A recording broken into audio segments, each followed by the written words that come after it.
الحمد لله رب العالمين، والصلاة والسلام على أشرف الأنبياء والمرسلين وخاتم النبيين محمد وعلى آله وصحبه ومن تبعهم بإحسان ودعا بدعوتهم إلى يوم الدين. أما بعد، فأعوذ بالله من الشيطان الرجيم. بسم الله الرحمن الرحيم. قال الله تبارك وتعالى: إن عدة الشهور عند الله 12 شهرا في كتاب الله يوم خلق السماوات والأرض منها 4 حرم. وقال النبي صلى الله عليه وسلم: لئن بقيت إلى قابل لأصومن 9، أو كما قال علیہ الصلاۃ والسلام. میرے محترم بزرگوں، عزیز دوستوں، دینی اسلامی بھائیوں، اسلامی سال کے اعتبار سے سال کا آغاز محرم سے ہوتا ہے، اور محرم ان مہینوں میں ہے جن مہینوں کو محترم قرار دیا گیا ہے. جب سے اللہ رب العالمین نے کائنات بنائی ہے، اس وقت سے اللہ رب العالمین نے 12 مہینے بنائے ہیں. یہ 12 مہینے انسانوں کی ایجاد نہیں ہے، یہ 12 مہینے اللہ رب العالمین نے مقرر فرمائے ہیں. اور پھر ان 12 مہینوں میں 4 مہینوں کو اللہ رب العالمین نے اشہر حرم، احترام والے، عظمت والے مہینے قرار دیا ہے.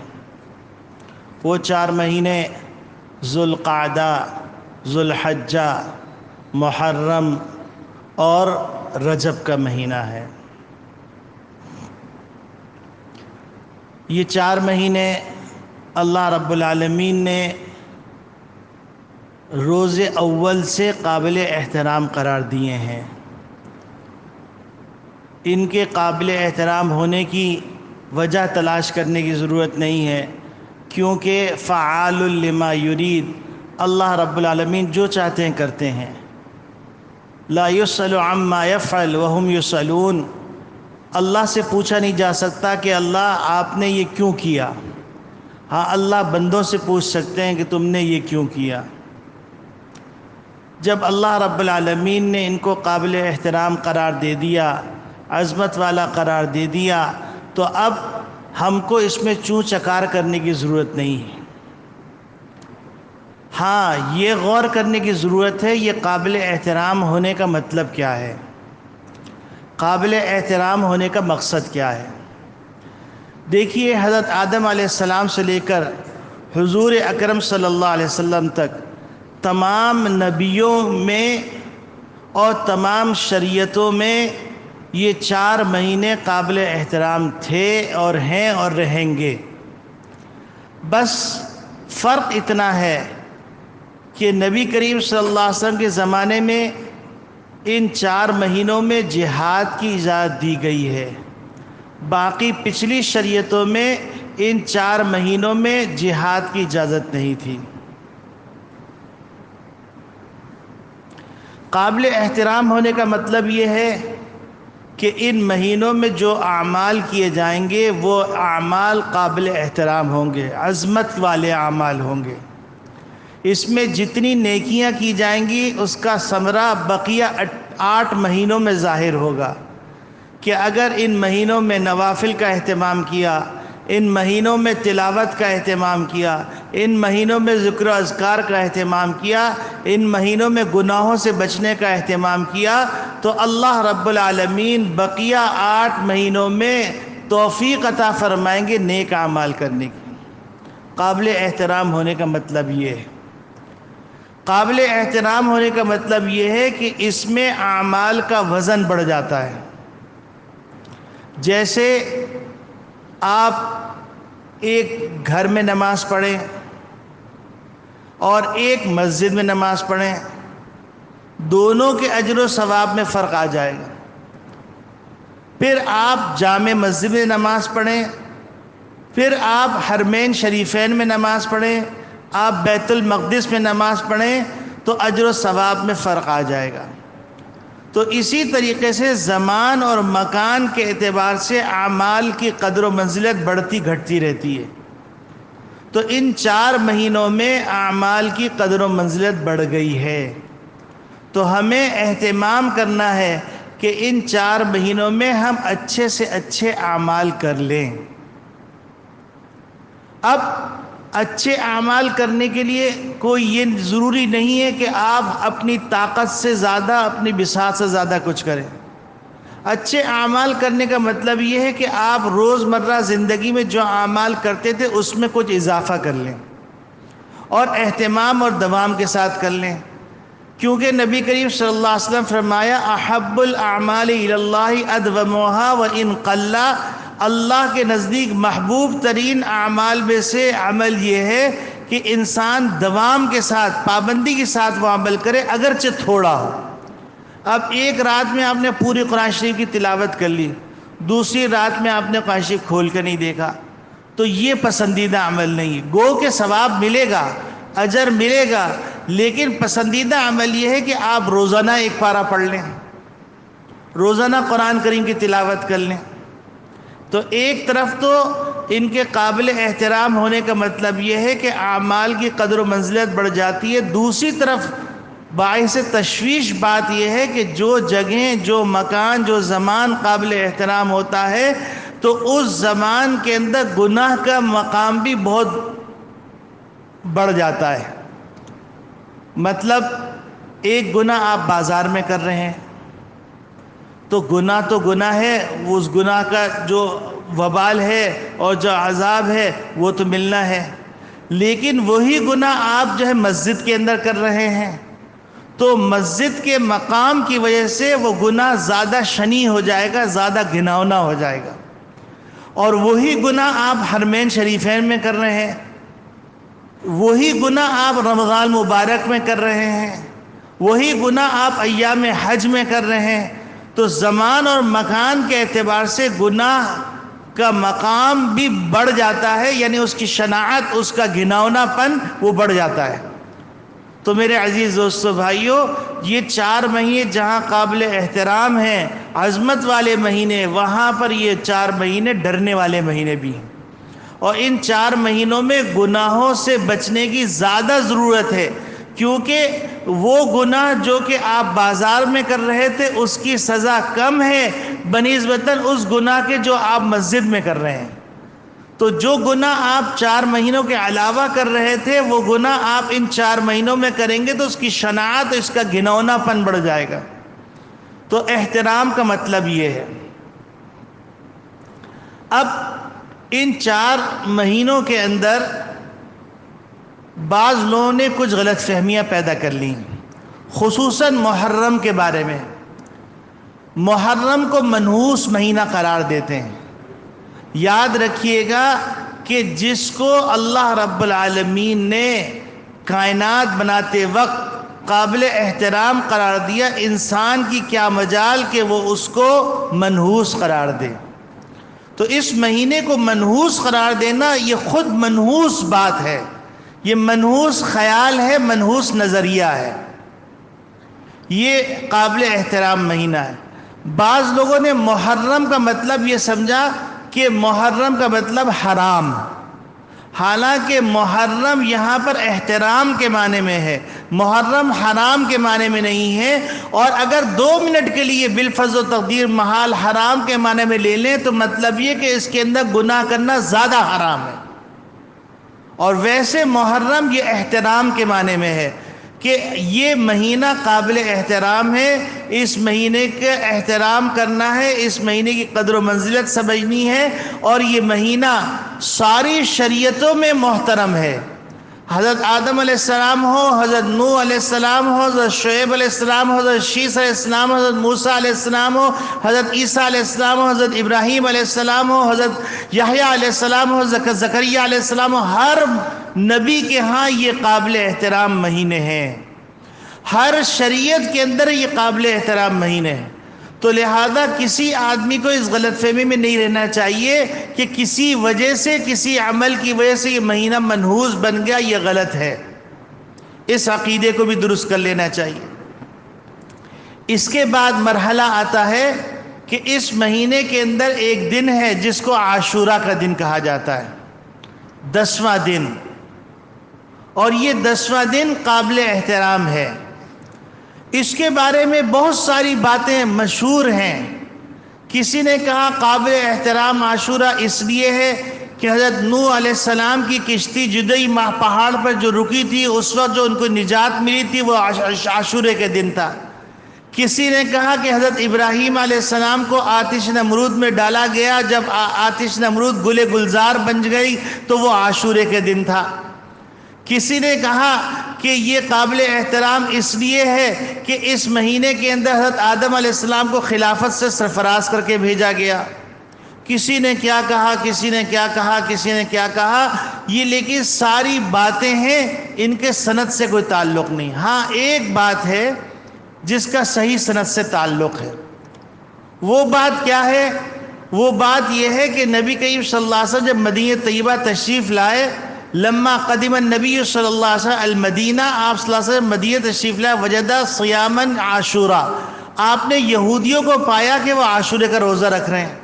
تو نبی کریم صلی اللہ علیہ وسلم دریافت کیا، ما ھذا اليوم الذی تصومونہ فیہ، یہ کون سا دن ہے جس میں تم روزہ رکھتے ہو؟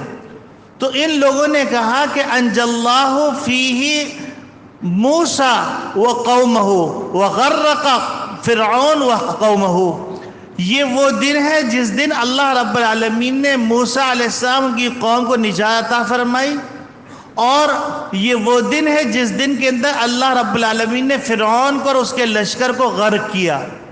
فصام موسیٰ شکراً، موسیٰ علیہ السلام نے بطور شکرانے کے یہاں روزہ رکھا، فنصومہ، تو ہم بھی روزہ رکھتے ہیں۔ تو نبی کریم صلی اللہ علیہ وسلم فرمایا، نحن اولا وَأَحَقْ بِمُوسَى مِنْكُمْ، ہم جو ہے موسیٰ علیہ السلام کے زیادہ قریب ہیں تو ہم بھی روزہ رکھیں گے۔ فصام رسول اللہ صلی اللہ علیہ وسلم وَأَمَرَ بِصِيَامِهِ، آپ نے روزہ رکھا اور آپ نے روزے کا حکم فرمایا۔ یہ روایت مشکات کے اندر موجود ہے اور صحیح سند کے ساتھ موجود ہے کہ عاشورے کو جو عظمت حاصل ہے، اس عظمت کی ایک وجہ، لوگوں نے بہت ساری وجوہات بیان کی، ان میں ایک وجہ جو سند کے ساتھ ہے وہ وجہ یہ ہے کہ اللہ رب العالمین نے موسیٰ علیہ السلام کو نجات عطا فرمائی اور فرعون کو غرق کیا، یعنی ایک عظیم انعام فرمایا۔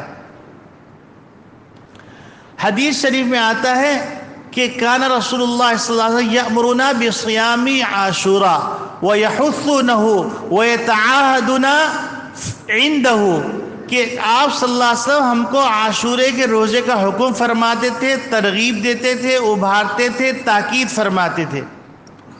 فلما فرض رمضان، جب رمضان مبارک کا روزہ فرض ہو گیا، ولم یأمرنا ولم ینہانا ولم یتعاہدنا عندہ، جب رمضان مبارک کے روزے فرض ہو گئے تو اب آپ نے نہ منع فرمایا، نہ آپ صلی اللہ علیہ وسلم نے اس کے اندر یہ فرمایا کہ تم جو ہے روزہ مت رکھو، اور نہ ہی آپ نے کوئی تاکید فرمائی۔ تو معلوم یہ ہوا کہ روزہ یہ فرض ہے، رمضان مبارک کا روزہ، اور رمضان مبارک کے علاوہ جو روزے ہیں یا تو مستحب ہیں یا سنت ہیں یا نفل ہیں، یہ روزے عاشورے کا روزہ رمضان کے روزے فرض ہونے سے پہلے پہلے اہتمام سے رکھا جاتا تھا، پھر اس کے بعد جو ہے اہتمام باقی رہا، فرضیت ختم ہو گئی۔ یہ تیسری بات ہو گئی۔ اب مسئلہ یہ آتا ہے کہ عاشورے کا روزہ رکھنا، صرف عاشورے کا روزہ رکھنا چاہیے یا عاشورے کے علاوہ کوئی اور روزہ بھی رکھنا چاہیے؟ تو یہاں پر یہ بات سمجھ لیجئے کہ نبی کریم صلی اللہ علیہ وسلم کی خدمت میں صحابہ اکرام رضوان اللہ اجمعین نے عرض کیا، اللہ کے رسول، عاشورے کا دن تو وہ دن ہے جس کی تعظیم یہودی کرتے ہیں۔ تو نبی کریم صلی اللہ علیہ وسلم فرمایا، لئن بقیت الی قابل لأصومن التاسعہ، اگر میں اگلے سال زندہ رہا تو میں اس مشابہت کو ختم کر دوں گا، عاشورے کے روزے کے ساتھ 9واں روزہ بھی رکھوں گا، تاکہ عبادت کے اندر بھی کسی اور مذہب والے کے ساتھ ہماری مشابہت نہ ہو۔ لیکن آپ صلی اللہ علیہ وسلم ربیع الاول میں وصال فرما گئے، اس لیے آپ صلی اللہ علیہ وسلم کو موقع نہیں ملا۔ لیکن آپ صلی اللہ علیہ وسلم کی خواہش تھی کہ آپ صلی اللہ علیہ وسلم رمضان المبارک کے روزے کے علاوہ جو روزہ رکھیں ان روزوں کے اندر کسی کی مشابہت نہ ہو۔ تو ہم کو عاشورے کے روزے رکھنا ہے۔ اب اس کے عاشورے روزے میں ثواب کیا ملے گا؟ تو عاشورے کے روزے پہ حدیث شریف میں آتا ہے، نبی کریم صلی اللہ علیہ وسلم فرمایا کہ اللہ کی ذات سے، اس کی رحمت سے امید ہے کہ اللہ رب العالمین پچھلے 1 سال کے گناہ معاف فرما دیں گے۔ تو عاشورے کے روزے کی اہمیت کا اندازہ اس سے ہو جاتا ہے۔ اب مسئلہ یہ آتا ہے کہ اس کے علاوہ ہم کو کوئی عمل کرنا ہے، تو ایک روایت ملتی ہے جس کے اندر آتا ہے کہ عاشورے کے دن اپنے گھر والوں پر دسترخوان وسیع کرو۔ دسترخوان وسیع کرنے کا یہ ہرگز مطلب نہیں ہے کہ آپ جو ہے حلیم کی دیگ چڑھائیں، آپ بریانی کی دیگ چڑھائیں، آپ قورمے کی دیگ چڑھائیں، آپ حلوے بنائیں اور آپ بہت زیادہ اہتمام کریں۔ مطلب کہنے کا یہ ہے کہ آپ اپنی بساط بھر، اپنی گنجائش بھر جو روز مرہ کھانا کھاتے ہیں اس میں کچھ اضافہ کر دیں۔ مثلاً آپ 1 سالن کھاتے تھے، آپ 2 سالن بنا لیجئے، یا آپ جو ہے سادے چاول بنا دیتے، اس دن آپ جو ہے کوئی پلاؤ یا کھچڑی بنا لیجئے۔ لیکن خاص کھانا حلیم، کھچڑا یا اس طرح کا کھانا یہ کوئی ثابت نہیں ہے، اور جو یہ کر رہے ہیں یہ غلط کر رہے ہیں، یہ شریعت کے خلاف کر رہے ہیں، تو اس کا خیال رکھیں۔ اسی طریقے سے بعض لوگ یہ سمجھتے ہیں کہ اس دن ہم کو سبیل لگانی چاہیے۔ یاد رکھیے کہ سبیل تو سارا سال لگائیے آپ۔ مسلمان کو پانی پلانا بڑے اجر و ثواب کی بات ہے، لیکن کوئی خاص بات کہ جس کے نتیجے میں اس سے مرحومین کو فائدہ پہنچے، تو یاد رکھیے جنت کا پانی الگ ہے، دنیا کا پانی الگ ہے۔ جنت کی پیاس کا معاملہ الگ ہے اور دنیا کی پیاس کا معاملہ الگ ہے۔ تو ایک دوسرے پہ قیاس کر کے اور یہ استنباط کرنا کہ پیاسے گئے تھے لہذا ان پیاسوں کو ہم پانی پلا کے اس کا کفارہ ادا کریں گے، یہ ایک اپنی بنائی ہوئی بات ہے۔ چوتھی بات جو قابل ذکر ہے، وہ قابل ذکر بات یہ ہے کہ محرم اسلامی مہینہ ہے، اور اسلامی مہینے کا تقاضا یہ ہے کہ ہم اسلامی مہینوں کے اعتبار سے اپنی تاریخیں لکھا کریں، اپنا حساب کتاب، اپنا کھاتا اسلامی مہینوں کے اعتبار سے رکھیں، اور ہونا یہ چاہیے کہ ہمارا اسلامی مہینہ اوپر لکھا ہوا ہو اور بمطابق انگریزی مہینہ یا شمسی مہینہ نیچے لکھا ہوا ہو۔ کیوں؟ یہ مسئلہ سمجھ لیجئے گا، یہ اسلامی مہینہ لکھنا یہ فرض کفایہ ہے۔ اسلامی ہجری تاریخوں کو یاد رکھنا یہ فرض کفایہ ہے۔ پہلے تو یہ سمجھ لیجئے فرض کفایہ ہوتی کیا چیز ہے۔ فرض کفایہ یہ ہوتا ہے کہ ایک ہوتا فرض عین۔ فرض عین جیسے نماز ہے، روزہ ہے، حج ہے، زکوٰۃ ہے، سب کے اوپر رکھنا فرض ہے، کوئی آدمی اس سے بچا ہوا نہیں ہے۔